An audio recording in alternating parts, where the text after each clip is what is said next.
O ar da noite na reserva florestal Blackwoods era frio e limpo, com o cheiro de pinho e terra úmida. Para Léo, Maya, Chloe e Ben, era o refúgio perfeito da cidade. O fogo crepitava alegremente, lançando sombras dançantes sobre seus rostos sorridentes enquanto compartilhavam histórias e marshmallows. Eles eram amigos há anos e este acampamento anual era um ritual sagrado. Foi no segundo dia que o encontraram. Afastando-se mais do que o habitual, em busca de uma cachoeira que um mapa antigo prometia, eles se depararam com uma clareira que não estava em nenhum mapa. No centro, sob um dossel de árvores antigas e retorcidas, estava um círculo de pedras escuras e monolíticas. Elas não eram altas, a maioria chegava à cintura, mas zumbiam com uma energia palpável, uma antiguidade que fazia o ar parecer pesado. "Uau!", disse Ben, o pragmático do grupo, passando a mão sobre a superfície coberta de musgo de uma das pedras. "Isso deve ter milhares de anos." Chloe, sempre a mais sintonizada com o ambiente, abraçou-se.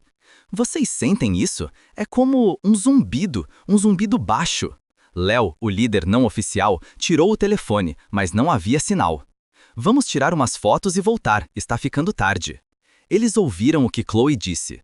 Um zumbido sutil, quase subsônico, como o ronronar de um gato gigante. Parecia emanar das próprias pedras, uma vibração que se enterrava sobre a pele. Eles o descartaram como vento, ou talvez um zumbido em seus ouvidos pela mudança de altitude. Mas o som não parou. Eles o seguiu de volta ao acampamento, um acompanhamento silencioso para o crepitar do fogo naquela noite.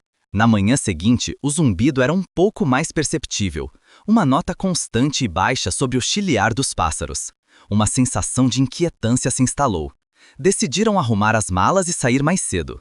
A trilha que haviam seguido no dia anterior, um caminho claramente marcado, havia desaparecido.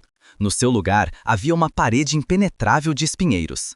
"Isso é impossível", disse Maya, a cética, consultando seu mapa e bússola. "Estava bem aqui, a bússola deve estar quebrada." Mas a bússola girava descontroladamente, a agulha dançando como se estivesse enlouquecida. Eles tentaram refazer seus passos, mas a floresta parecia diferente. As árvores pareciam ter se movido, os pontos de referência haviam desaparecido. Cada caminho que tentavam os levava de volta àquela mesma clareira com o círculo de pedras. Com cada retorno, o zumbido parecia um pouco mais alto, a vibração mais intensa. O pânico começou a se instalar. Foi quando Chloe parou abruptamente, com os olhos arregalados de terror. "O que foi?", perguntou Léo, a voz tensa. "No zumbido", sussurrou ela. "Eu ouvi algo, parecia uma voz, alguém gritando, de muito longe." Ben balançou a cabeça. "É o estresse, Chloe. Nossas mentes estão pregando peças em nós." Mas, à medida que as horas se transformavam em um dia desesperado, eles também começaram a ouvir. Frases indistintas, gritos abafados tecidos na monotonia do zumbido. Era enlouquecedor. Eles andaram em círculos, a exaustão corroendo seus corpos e a esperança se desfazendo. Em um ponto, Ben encontrou uma garrafa de água de metal amassada no chão, idêntica à que ele havia perdido horas antes, mas estava coberta de ferrugem, como se estivesse ali há anos. A floresta não era apenas um labirinto, era um predador. Ela se reorganizava, brincava com eles, os encurralava de volta ao seu centro pulsante. E o zumbido continuava a crescer, agora um estrondo audível que vibrava em seus ossos. Os gritos fracos estavam mais claros agora, cheios de uma agonia que espelhava o próprio medo crescente. Foi ao cair da noite do segundo dia de estarem perdidos que a verdade se revelou. Encolhidos no centro do círculo de pedras, o único lugar que parecia vagamente seguro, Chloe começou a chorar. "Eu não aguento mais aquele som, o grito soa como a Maya." Maya, sentada ao lado dela, congelou. "Chloe, isso não tem graça, eu estou aqui bem." Mas então, Léo ouviu também. Um grito agudo de puro terror, inconfundivelmente de Maya, ecoando no zumbido. No entanto, Maya estava sentada diante dele, os lábios cerrados, o rosto pálido de medo. O grito que ele ouviu veio de todos os lugares e de lugar nenhum. O terror se transformou em uma compreensão gelada. Eles se olharam, a mesma verdade florescendo em seus olhos. Ben tropeçou para trás, o rosto uma máscara de descrença. Não pode ser. O zumbido não era uma força externa, não era o som das pedras ou da terra. Era um eco, uma gravação. Era a cacofonia de suas próprias vozes, de seus próprios gritos, de cada vez que haviam percorrido este caminho antes e de todas as vezes que o fariam novamente.